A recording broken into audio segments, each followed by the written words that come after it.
오늘 본문을 보니까 어떤 사람이 예수님께 부탁을 청해 왔습니다. 그것은 자신들 형제의 유산 분배를 도와달라는 부탁이었습니다. 오늘날도 마찬가지지만은 그때도 이 유산을 정당하고 공정하게 분배하는 일이 얼마나 중요하고 필요한 일이었겠습니까? 형과의 이 유산 분배에 있어서 문제가 생긴 모양입니다. 여기에 이 예수님의 답변은 딱 두 가지로 주셨습니다. 첫째로 누가 나를 너희의 재판장이나 물건 나누는 자로 세웠느냐 하시고, 둘째로는 삼가 마음의 모든 탐심을 물리치라 하셨습니다.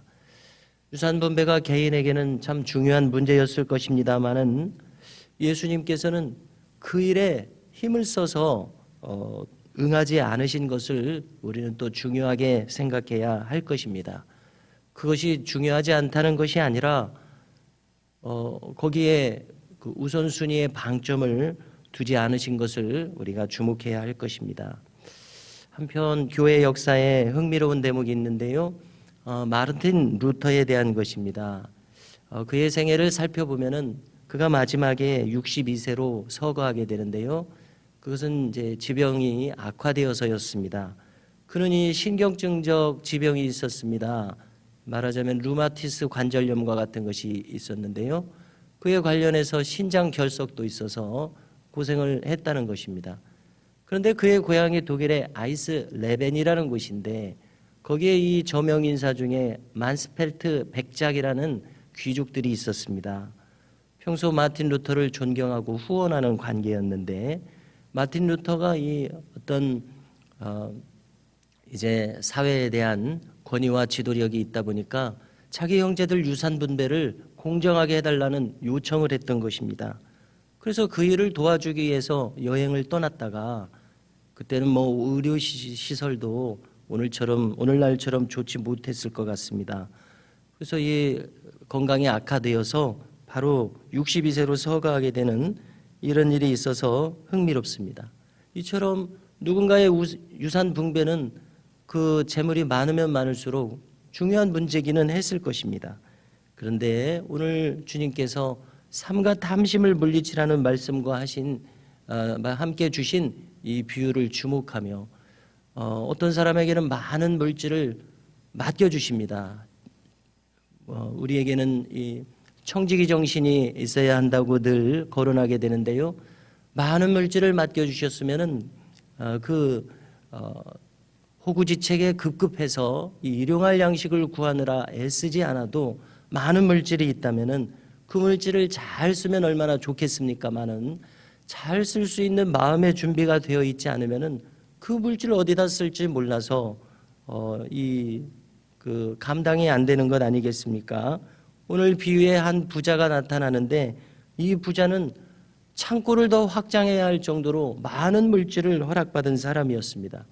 그런데 그 물질을 어디에 쓸 줄을 몰라가지고 이 많은 물질이 있으니 창고를 넓힐 만큼 이 물질이 있으니 자기 영혼에게 말한다는 것입니다. 얼마나 이 재밌는 표현입니까?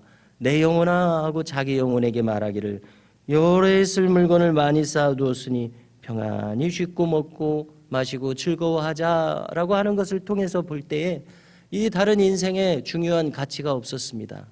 그때 재미있게도 하나님께서 이렇게 말씀하시면 어떻겠냐는 겁니다. 어리석은 자여 오늘 밤에 내 영혼을 도로 찾으리니 그러면 내 준비한 것이 누구의 것이 되겠느냐 말씀하십니다. 오늘이라도 하나님이 불러가시면 예하고 가야 하는 것이 우리의 형편입니다. 그런데 만일 그 많은 물질을 평생토록 쌓아놓고 좋은데 한번 써보지도 못하고 그대로 하나님의 부르심을 받는다면 이 얼마나 안타까운 일이겠냐는 것입니다.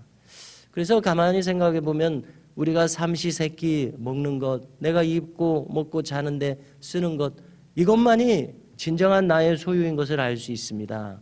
내가 쓰지 않은 것은 사실 자손들에게 물려주거나 아무튼 다른 사람의 것이 될 수밖에 없습니다. 이것이 근본적인 현실 아닙니까?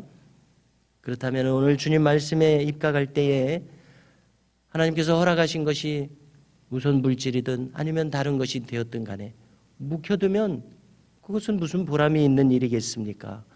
잘 쓸 수 있는 이 마음의 자세가 우리에게 있게 된다면 이 자체로 얼마나 큰 축복일지 생각하게 되는 귀한 본문입니다. 주님은 이 한 어리석은 부자의 비유를 주신 다음에 마태복음에서는 산상수훈에 포함되어 있는 내용을 여기에 덧붙이셨습니다. 어떤 성경학자가 말하기를 예수님의 말씀을 잘 분석해 보면은 약 60% 정도가 물질에 대한 것이라는 이러한 놀라운 분석을 한 것을 본 적이 있습니다. 참 우리가 경제 생활을 하고 있는데 물질이란 우리의 삶에 참 절대적으로 중요한 부분인데요. 이 주님의 물질에 대한 교훈을 우리는 우리의 신비에 잘 새겨야 할 말씀으로 받아야 될 것입니다. 자, 주님은 말씀하시기를 목숨을 위하여 무엇을 입을까, 무엇을 먹을까, 무엇을 마실까 염려하지 말라 하셨습니다. 그런데 이것은 인간의 의식주로서 기본적인 욕구입니다. 꼭 필요한 것들입니다. 그런데 주님은 여기서 덧붙이시기를 이 모든 것이 너희에게 있어야 할 것을 하나님이 아신다고 하면서 또 주기도에서도 일용할 양식을 구하라고 하시면서 우리의 필요가 정당하고 꼭 있어야 할 것을 주님은 잘 아신다는 말씀을 더하여 주셨습니다. 그런데 왜 이런 말씀을 하십니까? 이 모든 것이 너희에게 있어야 할 것을 아시는 하나님이 계시는데 우리의 우선순위가 단순히 먹고 마시는 데 있어서는 아니됨을 강조하신 말씀 아닙니까? 보다 더 높은 차원의 우선순위가 있다는 것입니다. 잊지 말아야 한다는 것입니다. 그것은 먼저 하나님의 나라와 의를 구하는 것입니다.